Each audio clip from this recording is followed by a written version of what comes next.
March 7-ന് സംസ്ഥാന വ്യാപകമായി കടയടപ്പ് സമരം നടത്തുമെന്ന് റേഷൻ വ്യാപാരി സംയുക്ത സമരസമിതി വാർത്താസമ്മേളനത്തിൽ അറിയിച്ചു.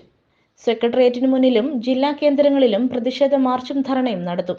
റേഷൻ വ്യാപാരികൾ ഇന്ന് നേരിടുന്ന വിവിധ പ്രശ്നങ്ങൾക്ക് പരിഹാരം കാണണമെന്നാവശ്യപ്പെട്ടുകൊണ്ടാണ് സമരം നടത്തുന്നത്.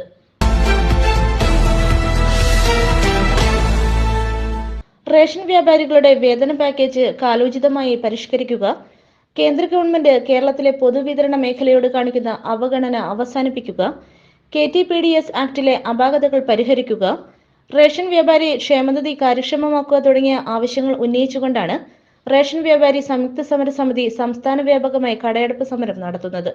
എല്ലാ റേഷൻ സെന്ററുകളും ഒരുമിച്ച് സംയുക്തമായി ഒരു സമരത്തിലേക്ക് നീങ്ങുവാനുള്ള തീരുമാനം എടുത്തിരിക്കുക. ഈ കഴിഞ്ഞ 19-ാം തീയതി തിരുവനന്തപുരത്ത് ചേർന്ന യോഗമാണ് ഒരു സംയുക്ത കോർഡിനേഷൻ കമ്മിറ്റി രൂപീകരിച്ചത്. ആ കോർഡിനേഷൻ കമ്മിറ്റിയുടെ ചെയർമാനായി CITUവിൻ്റെ പ്രസിഡന്റും അരുവിക്കര MLA-യുമായ G. സ്റ്റീഫനാണ്. അതിൻ്റെ ജനറൽ കൺവീനർ AKRRയുടെ പ്രസിഡന്റായ ഞാനാണ്. എൻ്റെ 2 വർക്കിംഗ് പ്രസിഡന്റുമാരുണ്ട്. ഒന്ന് KSRRDയുടെ പ്രസിഡന്റ് കൃഷ്ണപ്രസാദും മറ്റൊന്ന് KSRRDയുടെ വർക്കിംഗ് പ്രസിഡന്റ് കാടാമ്പുഴ മുസ്ലിമാണ്. 4 സംഘടനകളുടെയും ജനറൽ സെക്രട്ടറിമാർ T. മുഹമ്മദ് അലി, ഡാനിയൽ ജോർജ്, KB ബിജു, സുരേഷ് കാരറ്റ് 4 പേർ കൺവീനർമാരായിരുന്നു. മോഹനപിള്ള ട്രഷററുമായിട്ട് ഉള്ളൊരു സമിതിയാണ് രൂപീകരിച്ചിരിക്കുന്നത്. അന്നത്തെ സമിതിയുടെ തീരുമാനം അനുസരിച്ച് പലപ്പോഴും നമ്മൾ ഇവിടെ ഇരുന്ന് തന്നെ സംസാരിച്ചിട്ടുള്ളതാണ്. കേരളത്തിലെ റേഷൻ വ്യാപാരികളുടെ അതീവ ഗൗരവമുള്ള വിഷയങ്ങളെക്കുറിച്ച് നിരവധി പ്രാവശ്യം സൂചനാ സമരങ്ങളും പ്രതിഷേധ ധർണകളും ഉപവാസ സമരങ്ങളും ഒക്കെ നടത്തിയിട്ട് ഗവൺമെന്റ് ഒരു വിധത്തിലും പരിഗണിക്കാത്ത ഒരവസ്ഥയിലാണ് റേഷൻ വ്യാപാരികളുടെ സ്ഥിതി. 2018 ജൂലൈ മാസം 31-ാം തീയതി ഗവൺമെന്റ് ഒരു വേതന പാക്കേജ് അംഗീകരിച്ചു.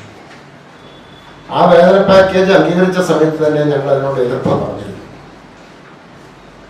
45 ക്വിന്റൽ വിൽക്കുന്ന റേഷൻ വ്യാപാരിക്ക് 18,000 രൂപ മിനിമം വേതനം, അതായിരുന്നു ആ എഗ്രിമെന്റ്. ഞങ്ങൾ അന്നേ അതിനെ എതിർത്തു. 45 ക്വിന്റൽ എന്ന വ്യവസ്ഥ വയ്ക്കാൻ പാടില്ല. 45 ക്വിന്റൽ എന്ന വ്യവസ്ഥ വെച്ചതോടൊപ്പം തന്നെ 70% വിൽപ്പനയുണ്ടെങ്കിൽ മാത്രമേ ഈ 18,000 രൂപ കിട്ടുകയുള്ളൂ. പോർട്ടബിലിറ്റി എന്ന ആ സൂത്രം വന്നതിന് ശേഷം 70% വിൽപ്പന കടകളിൽ വലിയ ബുദ്ധിമുട്ടാണ്.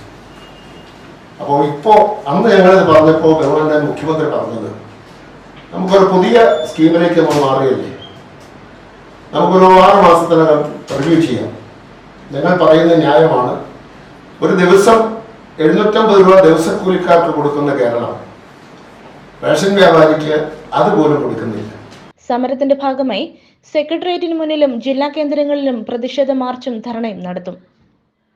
തൊടുപുഴയിൽ നടത്തിയ വാർത്താ സമ്മേളനത്തിൽ സംസ്ഥാന general convener advocate Johny Nelloor, ജില്ലാ ചെയർമാൻ AD വർഗീസ്, ജില്ലാ general convener AV George, working chairman A. Mani, convener PA Abdul Rasheed എന്നിവർ പങ്കെടുത്തു. News bureau, Thodupuzha.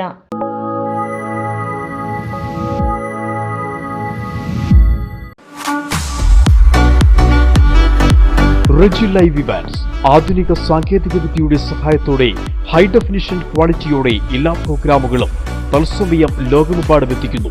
കൂടുതൽ വിവരങ്ങൾക്കായി താഴെ കാണുന്ന നമ്പറിൽ ബന്ധപ്പെടുക.